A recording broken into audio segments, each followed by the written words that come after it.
इस वीडियो को देखिए दोस्तों, ये कोई रामलीला मैदान या इंडिया गेट नहीं है। ये लिटरली एक एयरपोर्ट है जिसकी टर्मिनल बिल्डिंग के अंदर लोग प्रोटेस्ट मार्च निकाल रहे हैं।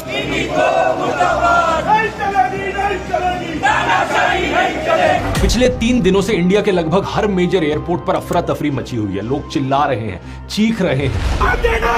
3 बजे से जवाब पूछ रहे थे। हालत बहुत बुरी है और इसके पीछे इकलौता कारण है एक कंपनी, इंडिगो, जो कि देश की सबसे बड़ी एयरलाइंस है। पिछले 3 दिनों में इंडिगो एयरलाइंस की लगभग 1450 फ्लाइट्स कैंसिल हुई हैं और कई हजारों फ्लाइट्स डिले हुई हैं। इसकी वजह से लाखों पैसेंजर्स देश भर में एयरपोर्ट पर फंसे रहे। कई यात्रियों को पूरी रात एयरपोर्ट पर गुजारनी पड़ी। जवाब में एयरलाइन एक के बाद एक बहाने देती रही और ढंग से कोई इंफॉर्मेशन कम्युनिकेट नहीं की। सवाल यह है कि देश की सबसे बड़ी एयरलाइंस इस तरीके से अचानक से कैसे कोलैप्स हो गई। इसके पीछे कारण है इंडिगो की मिसमैनेजमेंट और शायद से सरकार को ब्लैकमेल करने की कोशिश।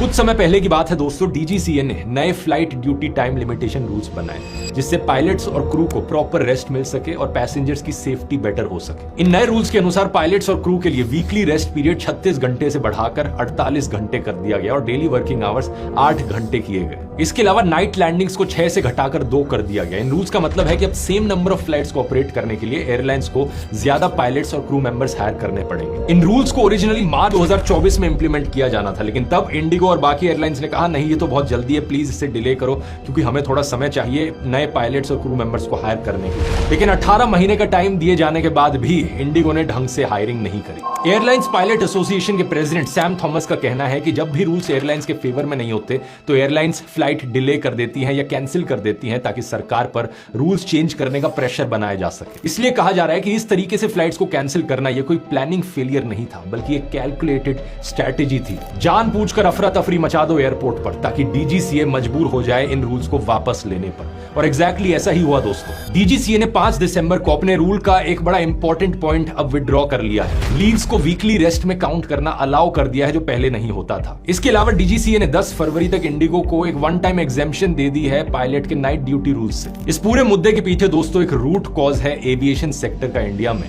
एक मोनोपोली या डुओपोली बन जाना। आज के दिन इंडियन एविएशन के मार्केट में इंडिगो का मार्केट शेयर 65% पर है और एयर इंडिया का 30%। इन दोनों के अलावा लगभग सारी एयरलाइंस खत्म हो चुकी हैं। तो आज के दिन अगर एक पैसेंजर खड़ा होकर बोले कि मैं इंडिगो को बॉयकॉट करना चाहता हूं, ये लिटरली पॉसिबल ही नहीं होगा। ये बड़े अफसोस की बात है दोस्तों, क्योंकि आज से 20 साल पहले ढेर सारे ऑप्शंस हुआ करते थे। Go Air, air Asia, jet Airways, spice jet, Kingfisher airlines, एक समय पर इतनी सारी एयरलाइंस होती थी, कंज्यूमर्स के पास चॉइस थी। लेकिन इस मौजूदा सरकार की पॉलिसीज की वजह से देश का ऑलमोस्ट हर एक सेक्टर मोनोपोली या डुओपोली की तरफ बढ़ता जा रहा है और ये कंज्यूमर्स के लिए बिल्कुल भी अच्छी खबर नहीं है।